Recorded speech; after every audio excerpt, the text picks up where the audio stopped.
to the Elite Life Podcast with your hosts, Trisha and Kylee. Here, we guide you on a journey of personal and professional transformation, revealing the secrets to success. Whether you're a seasoned pro or just starting out, join us as we unlock the doors to the elite world of growth, grit, and grace.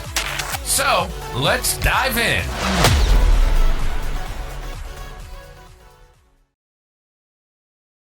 Welcome, friends, to another episode of the Elite Life Podcast, the show that empowers and inspires entrepreneurs to reach new heights. I'm Trish, and with me, as always, is the amazing, fantastic, fabulous Kylee. Ta-da! And we're having a lot of fun today. So we are so glad that you're here to join in the fun festivities. And we are going to dive into a topic that resonates with so many of us. It's called the imposter syndrome. Is that what your voice in your head sounds like?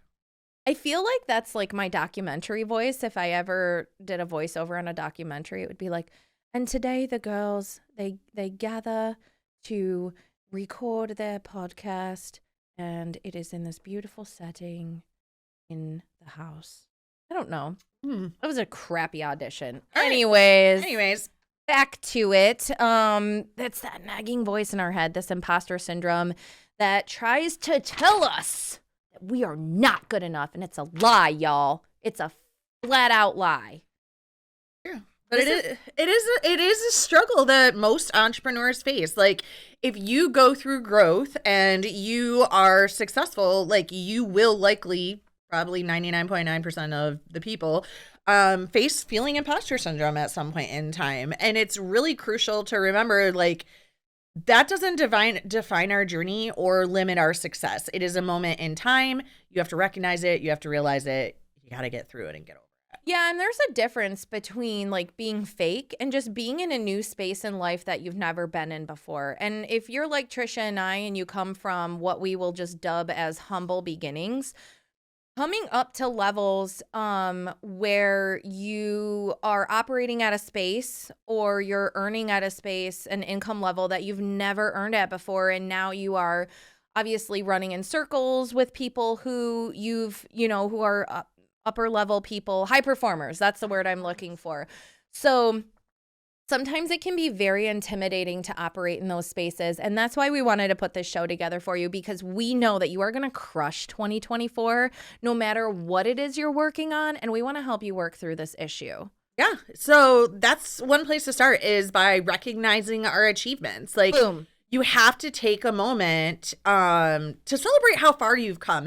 And I will say, like, this is one that, like, I struggle with a lot. Like, You I have recognize so far. When we were on the call this morning, and I was like, so here's the funny thing. The other day I was at the gym, and I was like, oh, I don't really close a lot of houses. I do a lot of other jobs. And then afterwards I was talking to Dave, and I was like, I need to, number one, stop saying that, because it's not true. It's not true, and it makes you look silly. And it makes me look As silly. a real estate agent, I don't close very many houses. What? I think that I'm trying to, like, be humble, but at the same time, like, I'm not recognizing how much I do close. Like, I was like, I closed 7 deals in 7 weeks. Like, I'm closing a deal a week. Like, that's solid. Like, that's strong. That's 52 houses for the year. That's paying the damn bills. That's what we call that. Yeah.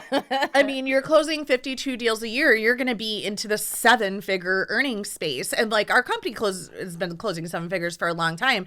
But personally, I've been in the 6 figures, but it's in the high 6 figures too. It's not like, oh, I'm just barely brazen 200K. But I think a couple things happen. Number one, I'm trying to stay humble, so I say certain things that I need to stop saying. And then number two, I almost, like, don't realize it, or I forget it, because I'm not taking inventory of each of my achievements. I'm not stopping and being like, oh, wow, like, I've already closed this many houses. Like, I really you have to stop and, celebrate how far you've come, whether it's landing a new client, mastering a new technique, growing your business. Like, every accomplishment is a testament to Flipping your hard the work. laundry. flipping the laundry, your dedication. But this is why I track everything, because on those days where I feel like I'm not enough, which happens literally at least once a week, I can go on my big giant calendar. Big ass calendar. Yeah, and I can look, because like here we are. So right now when we're taping, we're in February. And I'll get down on myself about workouts, and I'm looking and I'm like, I've already tracked like 70 some workouts. I think I might even be into the 80s, and we're not even 60 days into the year. Oh, so well, you've been doing 2 a day. Yeah, and some days 3 a day. So it's like, I'm but exhausted I just know thinking. I don't stop and look at those achievements enough, though. So I never feel like I'm doing enough, and I'm just sucking the joy out of my own life. But on one hand, do you think that you have that mentality because it's just a habit? It's just become part of your life because you are a high performer and you have spent the time building the discipline and stacking those habits. So it's really not a thing for you. So like for me to do 3 workouts a day, I'd be like, yeah, I'm tired, right? But for her, because she's been consistently doing that, I'm just wondering if you think that that's maybe why you feel that way. I think that I am someone who likes to hold people up to unrealistic expectations. Oh, and wow, that's fun. That's including myself. I hold myself up to the most unrealistic expectations, but I do it subconsciously without realizing it, because I think that you can always work harder. You can always do better. And another thing I always think about is somebody else is always doing better. So it's hard for me to feel like I'm doing a great job, because I know that there's other people that are doing way more or doing way better, and I just need to keep working hard. And there's a good side to that coin where it helps me to grind and to work and to stay persistent. But the flip side is comparison is the thief of joy, right? So you have to really strike up that fine balance and understand when you feel that imposter syndrome, like, well, I'm not at this level, or I'm not at that level. Like, number one, are you actually looking at what level you're on? Because that's what I fail to do, right? I'm like, oh, I've gotten pretty good at this, and I'll say that I'm pretty good at it, but I don't realize, like, no, you're actually at like an elite status at that. Like, be proud of that, Exactly. Like, I'm like, well, I ran 4 marathons, but not super fast. This is one thing that I really had to come to grips with when you and I first really started doing life coaching. Because Trisha and I, before we even worked together, she started life coaching me because I was at a spot, and she looked at me and I looked at her, and she was/is where I want to be, and I was at a spot where she had already been. And so when we initially started this journey together, I was constantly trying to keep up with you, and I was constantly comparing, the fact that you did this and blah, blah, blah, blah, and all I did was like the one thing on the 5 things to do list. And so I think that Trisha's right. Like, comparing yourself to other people on one hand is good because it keeps you motivated, but you can't let it steal your joy, and you can't let it steal your ambition to continue forward, because it's truly, literally, all it comes down to is discipline and consistency, no matter what you're doing. I don't care if it's in the personal realm, in the professional realm, parenting, workouts, eating right, faith, family, literally everything is what it comes down to. Yeah, and when you use comparison, Andy always does a good job of this. Don't compare yourself to other people. Compare yourself to who you were yesterday. Like, your job is to be a better you today than you were yesterday. Exactly. You don't have to be me. You have to be Kylee 2.0, and then Kylee 3.0, and then Kylee 4.0, right? And I have to remember, like, I don't need to be Katie Chartrand CrossFit competitor in the open. I just need to be Trisha, maybe do unassisted pull-ups next month, right? Like, that's good, Those right? pull-ups will get you, man. Those pull-ups will get you. All right, circling back. So we are going to track and audit. And that's really what it comes down to. If you need a tracking sheet for your business, we can hook you up with that. Email info@mystarsacademy.com. We can send you something that you can customize that's perfect for your business or your personal life. I use daily activity trackers, weekly activity trackers, because really, like Trisha said, when it comes down to it, when you really need that boost of what did I do, or maybe you're like me and you look at the numbers, you're like, no, I sucked it up. I truly sucked, and that's why I'm in the trough of sorrows. So here's what I can do moving forward. Because yesterday's gone, y'all. You can't get it back. Tomorrow's not promised, but you can work on what you can work on and let the rest of the chips just fall where they may. Yeah. So next up would be to embrace your expertise. Like, you are an expert in your field. Own your knowledge, own your skills, own your experience.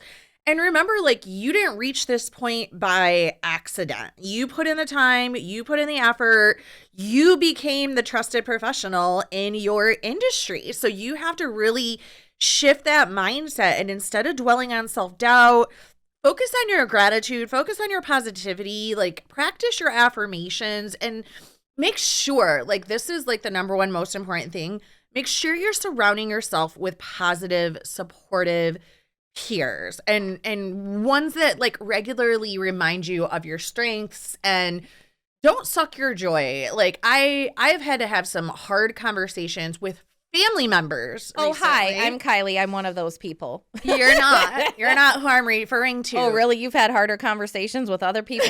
Because you gave me a hard conversation last week. But you know what? I did have a hard conversation with you.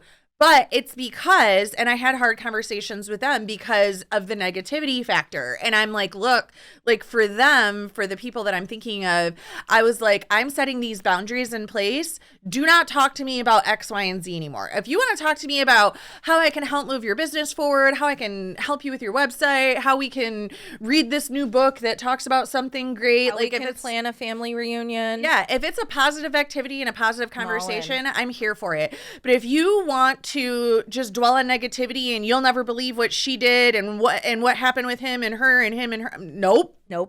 Hard no. In circling back really quick, because I love what you touched on as far as supportive peers. So there's a difference between supportive peers and yes people.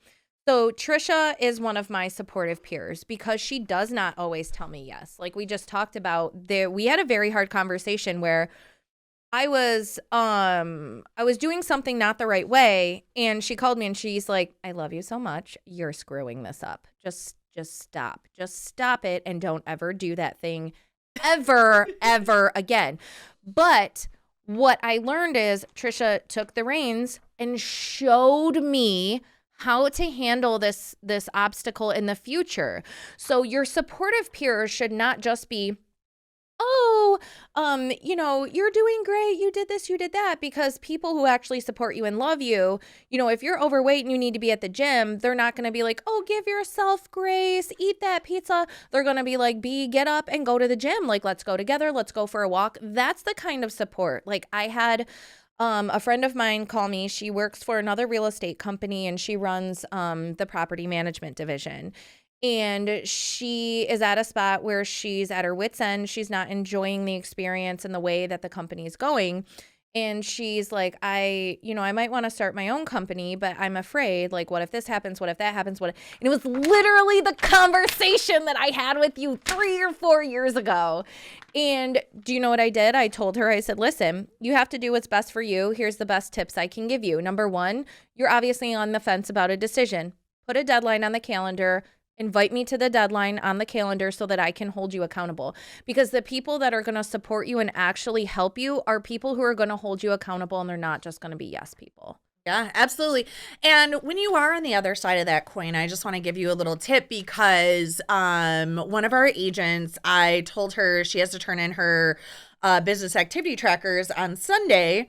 And so she sent it on Sunday to me and Andy, so yesterday, and I was like, congratulations, like, great job. Like, how do you feel that you did? What's something you're proud of? And what's something that you think you want to do better going into next week?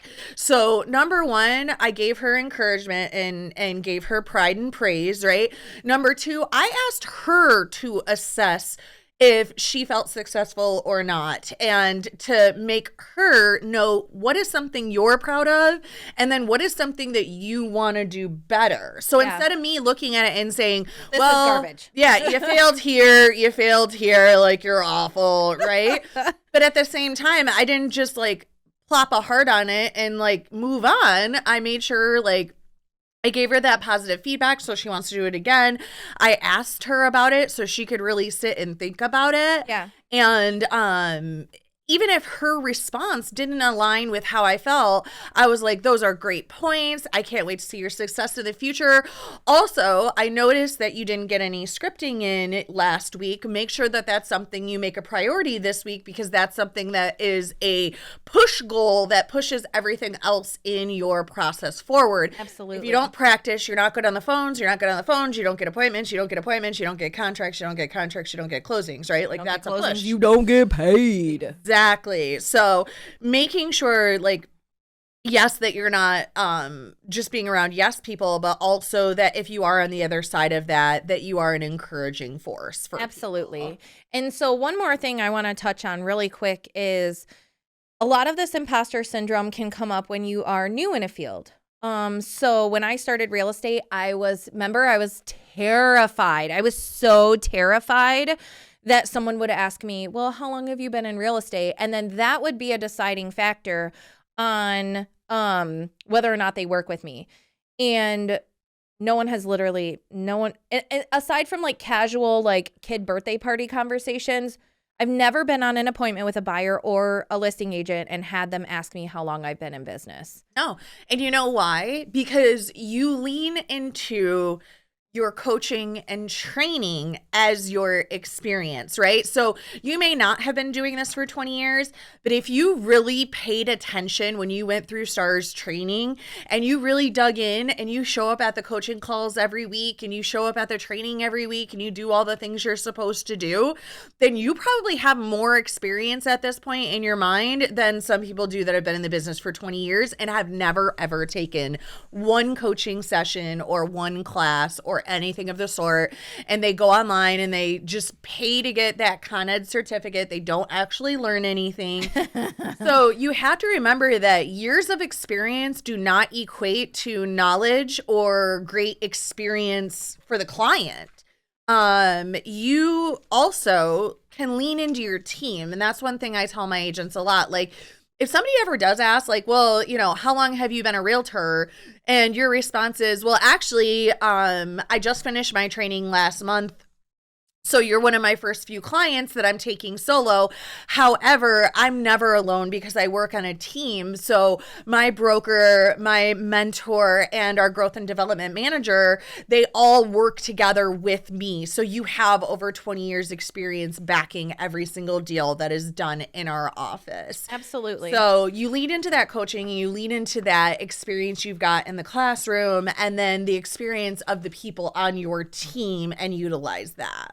So what would you say really quick for people who are maybe starting their own business and they don't have a team, they're a solopreneur, and what is your perspective on, you know what, just being honest, like I am a brand new business, you are one of my first clients, and just leaning into that means I don't have anyone who's getting in my way from answering your phone calls and doing the job. And I'm obviously very passionate because I am a new person. I want to make sure that you are happy so that you tell your friends and family and I can continue to grow my business and you can continue to be happy with whatever service I'm providing. Yeah, absolutely. All of my training and knowledge is fresh. I'm going to be able to give you the best possible service because you have all of my attention. And it's true. And you see that often, especially in real estate where like, yeah, you're a luxury agent, but you close 3 deals a year. So when something bad happens, do you even know how to pivot and flex? Because you never had to do it before. Right. Whereas if I'm grinding and I'm selling 52 houses a year, I know what to do when something catches on fire. I know what to do if this comes up or that comes up.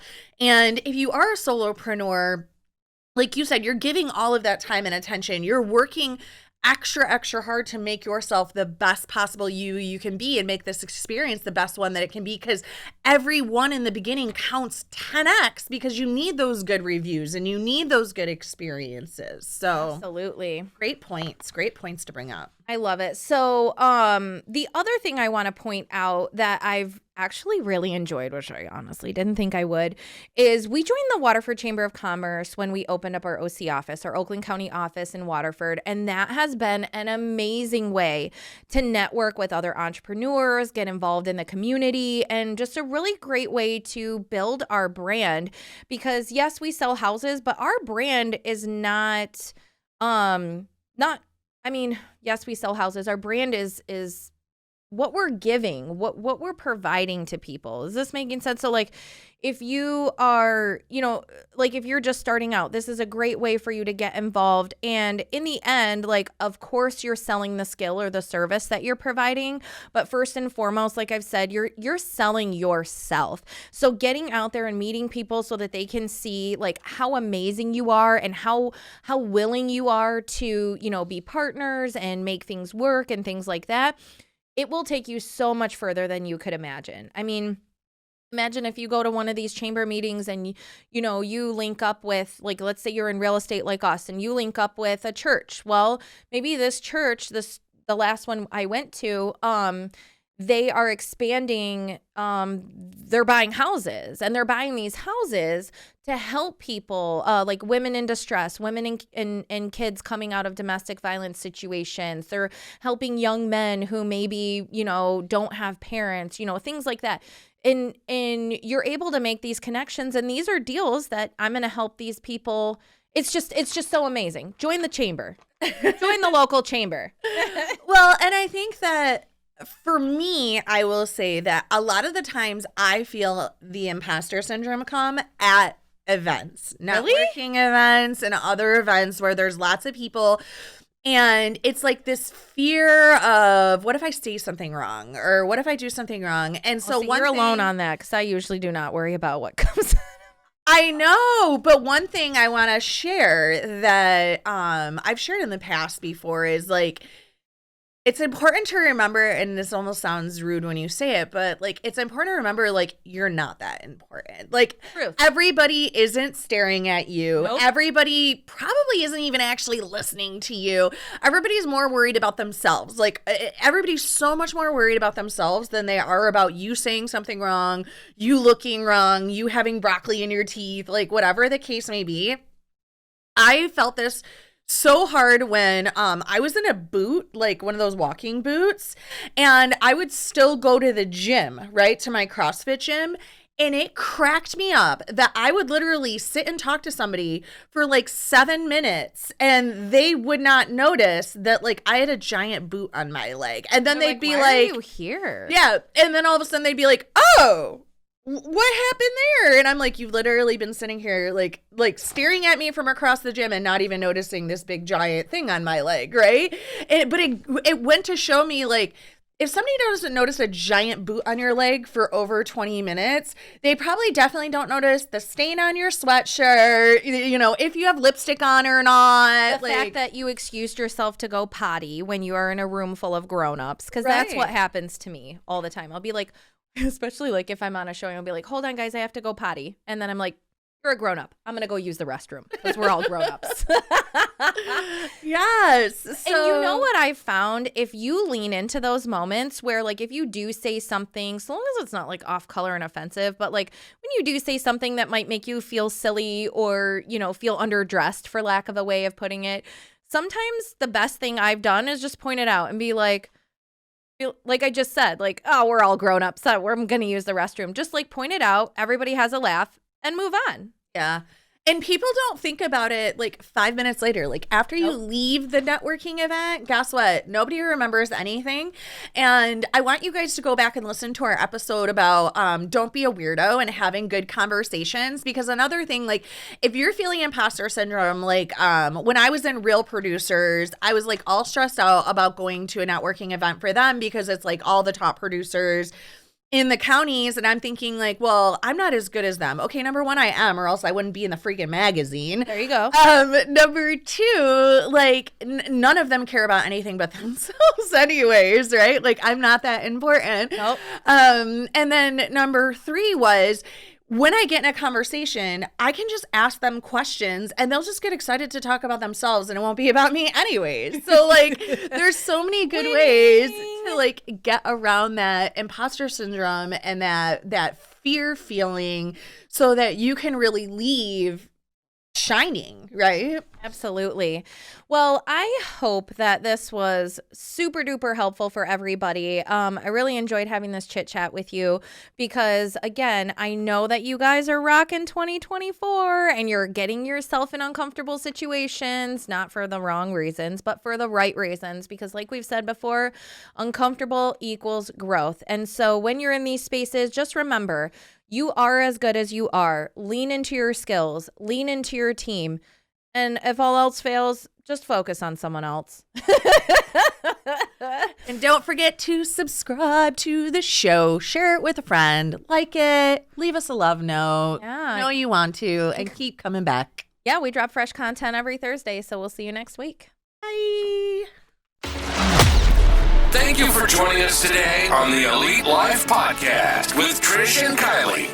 Don't forget to share this episode with a friend so we can keep delivering you more fantastic insights on grit, grace, and growth. Stay connected with us on Instagram and Facebook, where we'll keep the ideas flowing to help you build a life you love and leave a legacy you can be proud of. Until next time.